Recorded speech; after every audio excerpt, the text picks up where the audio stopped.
Chandrayaan mission में ऐसा कौन सा इक्विपमेंट जोड़ा गया है कि जो चंद्रयान मिशन को सफल करके ही छोड़ेगा। आखिर चंद्रयान वहाँ पर कौन सा एक्सपेरिमेंट करेगा। चंद्रयान को चांद पर पहुंचने के लिए 42 दिन क्यों लग रहे हैं। चंद्रयान को श्रीहरिकोटा से क्यों लॉन्च किया जा रहा है। तो hello guys, welcome to my YouTube channel. और गाइस, जैसे कि मैंने पहले से आप लोग को बहुत सारे क्वेश्चन पूछ लिए हैं, जैसे कि यान को चांद पर पहुंचने के लिए इतना टाइम क्यों, यान को श्रीहरिकोटा से ही क्यों लॉन्च किया जा रहा है। इन्हीं सारे सवालों का जवाब जानने के लिए इसी वीडियो में बने रहिएगा।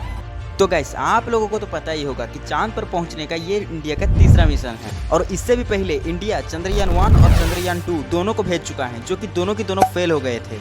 बट इस बार चंद्रयान 3 का 3 मेन ऑब्जेक्ट है। पहला, लैंडर और रोवर दोनों साउथ पोल पर स्मूथली लैंडिंग करेंगे। दूसरा, लैंडिंग होने के बाद रोवर अच्छे से रोइंग करेगा। तीसरा, और रोवर अच्छे से एक्सपेरिमेंट करेगा। और शायद इसीलिए चंद्रयान 3 को 14 जुलाई 2023 सतीश धवन से लॉन्च किया गया था। और अभी चंद्रयान 3 अर्थ के ऑर्बिट पर ही है, और जो कि ये 31 जुलाई तक ही अर्थ के ऑर्बिट पर ही रहेगा। और उसके बाद ट्रांसल्यूनर इंजेक्शन टेक्निक के जरिए 1 अगस्त 2023 को मून इलेक्ट्रिक ऑर्बिट में एंटर करेगा। और फिर 17 अगस्त 2023 को लैंडर सेपरेट हो जाएगा।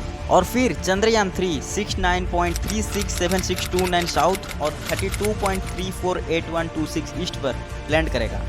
चंद्रयान 3 में ऐसा कौन सा इक्विपमेंट यूज किया गया है जो कि इस मिशन को बहुत स्ट्रॉन्ग बनाती है, तो फिर चलिए जानते हैं। इस बार इसरो ने चंद्रयान 3 पर कई सारे सेंसिबल इक्विपमेंट लगाए हैं, जो कि लैंडिंग के टाइम में क्रिटिकल सिचुएशन आने पर लैंडिंग साइट को ही बदल सकते हैं। जिसमें पहले नंबर पर आते हैं प्रोपल्यूशन मॉड्यूल, जो कि 2148 किलोग्राम का है। दूसरा लैंडिंग मॉड्यूल आता है, जो कि 1752 किलोग्राम का है।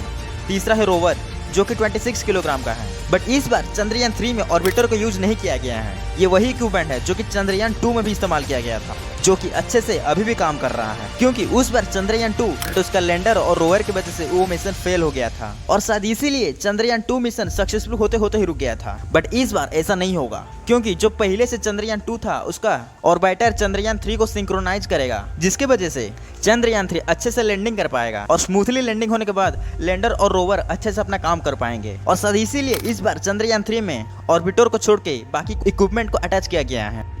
एक्सपेरिमेंट ऑफ चंद्रयान 3, जैसे कि मैंने आप लोगों को बताया कि चंद्रयान 3 में इस बार ऑर्बिटर को यूज नहीं किया गया है, और इसके बदले बहुत सारे नए इक्विपमेंट को भी अटैच किया गया है। जिसमें पहले नंबर पर आते हैं स्पेक्ट्रोपोलरिमेट्री ऑफ हैबिटेबल प्लैनेट अर्थ, जिसका काम है मून से 100 किलोमीटर दूर रहते हुए भी अर्थ से आने वाले वेरियस स्पेक्ट्रल इमिशन को स्टडी कर सकता है। दूसरे नंबर पर आता है लैंडर, जो कि दिखने में बॉक्स टाइप का है और 4 लैंडिंग लेग्स भी है और 4 थ्रस्टर भी लगे हुए हैं, जो कि चंद्रयान 3 को लैंडिंग करते टाइम बहुत मदद करेगा। तीसरे नंबर पर आता है रोयर, और यही इक्विपमेंट चंद्रयान 3 का सबसे इंपॉर्टेंट काम निभा रहा है। इसको हम लोग कहीं ना कहीं बोल सकते हैं कि हार्ट ऑफ द चंद्रयान 3, जो कि दिखने में रिमोट कंट्रोल गाड़ी की तरह लगता है, तो जिसमें 6 पहिए लगा है, जिसका काम है मून के डिफरेंट साइड पर जाकर उन पर एक्सपेरिमेंट करना।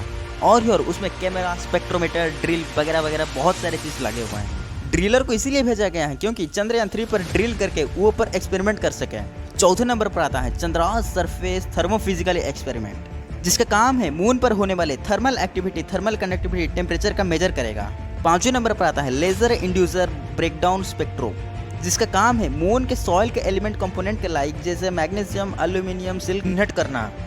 गाइस, यार आप लोगों को तो पता ही होगा कि इंडिया चंद्रयान 3 के जरिए चांद पर जा रहा है। बट सोचने वाला बात यह है कि अमेरिका जैसे देश को चांद पर पहुंचने के लिए 4 से 5 दिन लगते हैं, बट इंडिया को 42 दिन क्यों लग रहे हैं, तो फिर चलिए जानते हैं। गाइस, यार आप लोगों को तो पता ही होगा कि अर्थ से चांद तक रास्ता 3,84,000 किलोमीटर है, और यही रास्ते को पार करने के लिए अमेरिका सीधी ट्रैजेक्टरी को फॉलो करता है, जिसमें ज्यादा फ्यूल और बड़े बड़े मिसाइल की जरूरत होती है और ज्यादा खर्चा भी होता है। बट इंडिया ने चांद पर पहुंचने के लिए अर्थ और चांद का ग्रेविटेशनल फोर्स को यूज करेगा, जिसमें चंद्रयान अर्थ का ऑर्बिट करते हुए चांद पर पहुंचेगा, जिसमें हम लोग थ्रस्टर को जितना पावर देंगे वो उतना ही बड़ा ऑर्बिट बनाएगा तो उतना ही दूर जाएगा। ठीक टाइम आने पर थ्रस्टर को ज्यादा फोर्स दिया जाएगा, जिसकी वजह से चंद्रयान अर्थ का ग्रेविटी छोड़ के मून के ग्रेविटी को पकड़ लेगा। और यही ऑर्बिटल मेथड को साइंस में ट्रांसफर ऑर्बिट बोला जाता है। चंद्रयान 3 लूनार ऑर्बिट इजेशन के जरिए चांद पर लैंडिंग करेगा, और ये पूरे प्रोसेस को होने के लिए पूरी की पूरी 42 दिन लगते हैं।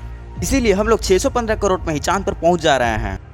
चैप्टर 5, आखिर चंद्रयान 3 को श्रीहरिकोटा से क्यों लॉन्च किया गया। उसका कारण एक नहीं, दो नहीं, 3 कारण हैं, तो फिर चलिए जानते हैं। क्योंकि जब कोई जियो स्टेशनरी सैटेलाइट को लॉन्च किया जाता है तब उसको उस कंट्री का ईस्ट साइड से लॉन्च किया जाता है, क्योंकि अर्थ का मूवमेंट हमेशा वेस्ट टू ईस्ट साइड तक होता है। और जब हम कोई सैटेलाइट को लॉन्च करते हैं तब उस सैटेलाइट को ईस्ट वार्ड से पुशअप मिलता है और एडिशनल फ्यूल एफिशिएंसी कम होता है, तो जिसके वजह से सैटेलाइट कम फ्यूल के ज्यादा रास्ता कवर करता है।